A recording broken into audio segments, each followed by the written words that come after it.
kay Freya, ito po, yung carport niya dito is mas malaki. Si Greta, kaya nang i-accommodate yung dalawang vehicle ng client ninyo.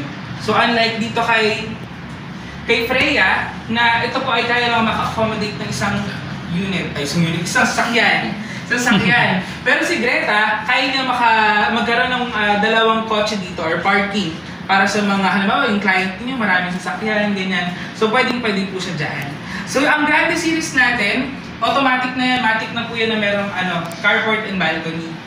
Pag in-offer nyo yan, or pag nag-deal kayo ng client ninyo, kung ano yung nakikita nyo, ganyan na ganyan yung unit na ibibigay natin sa client nyo. Ayun po. May question pa kayo? Wala. Lahat ng series na pinakita ko sa inyo, available po yan sa lahat ng Bulacan projects. Mapa San Ildefonso, Baliwag, Malolos, Bulacan, and Santa Maria. Ayun. Basta may Camellia, available po lahat yan. How about, sir, yung pare-parehas, no? How about the price? Yung price, doon po sila. Sa location, parang sa lote, di ba po, parang pag may pinakamura kayong gustong hanapin, pwede natin masuggest sa inyo siguro sa Ildefonso and Bulacan. Parang ganon. Hindi, so sabihin, apple to apple, ang pinakamahal na lugar, Malolos or Baliwag? Depende po yun sa offer ng lupa nila. Parang halimbawa, may 88 square meters doon sa Baliwag na mura siya kasi yung bahay doon is pang, halimbawa, Bella Series. So, pag napunta dito, pwedeng mas mura naman siya. Depende po siya sa bahay.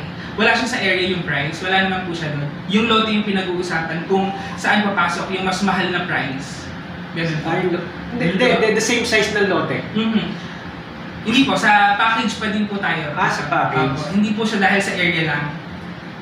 Hindi po parang ang tanong niyo po is mas mahal ba si Malolos or compared to Baliwag? Hindi naman po siya ganun. Package pa din po tayo. Ganun po. Ayan, so lahat naman yan, magkakatalo lang po yung presyo niyan pag sa halimbawa nasa Baliwag or nasa Santa Maria or Malolos. Parang halimbawa kami doon, katulad dito, meron tayong 3M na aerial unit. Though sa Baliwag, meron tayong 2.5. Ganun po siya. Depende po kasi tayo sa location. So, ayun. And yung package. Yung Bella, magkano yung Bella nyo dito? Nasa 5. Nasa 5. Doon po meron kami 5.9. Mas mahal pa pala. Nag-vary siya sa location, sa units, tsaka, ayun, sabi nga nito po, depending kung ano yung lot area na preferred ni client. Plus yung promo din po namin. Ganun po siya. Di ba parang Lysandra series, mahal po dito, pero sa Baliwag mura. Dito mura ang Mela series, pero mas malaki naman siya, pero mahal sa Baliwag. Parang ganun po siya. Ayan. Another question. Baka may gusto pa kayong tanong. Baka mamayang gabi may client na kayo. Pwede naman yun. For example, doon naman kasi tayo nag-start po na connections. Family, friends, ganyan. So, doon po unang kayong nakakakuha ng mga pipelines, workables. Kapag sa una po talaga, to be honest, mahirap. So, sa lahat ng nadaanan namin na sellers, hindi ko sila kaagad nakakabenta. Kasi hindi naman po parang lugaw lang yung binibenta natin na pakamura lang para mabila ka agad. So sa atin kasi sa una talaga mahirap yan. So inaasahan namin na kung ilan kayo ngayon, dapat ganyan din kayo sa mga susunod na araw pa ha, baka walang BBTO. Oo, walang BBTO.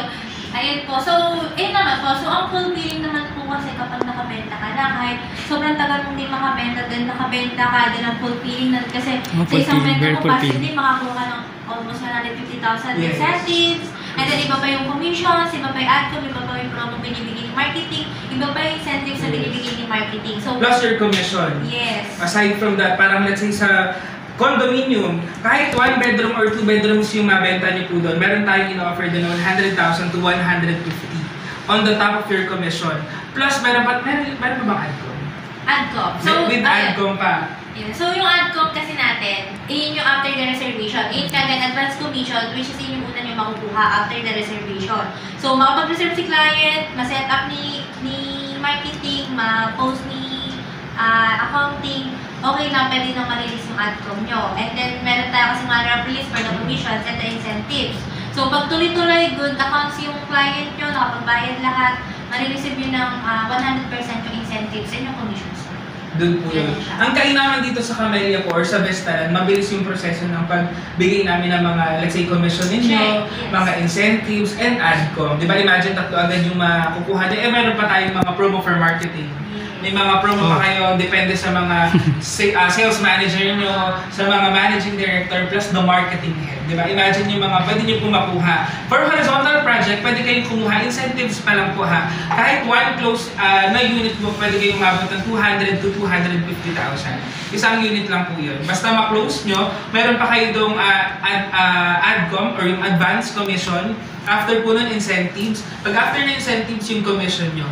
Yun. So basta good quality, let's say quality yung account, yung clients ninyo talagang nabibigay lahat ng requirements, walang aberya, lahat na pulido ng client niyo, lahat po yung tatlo na yun maibibigay ko agad sa inyo. Yung commission nyo naman, it's based on NCP. So imagine yung 3% ang 3 to 4% ang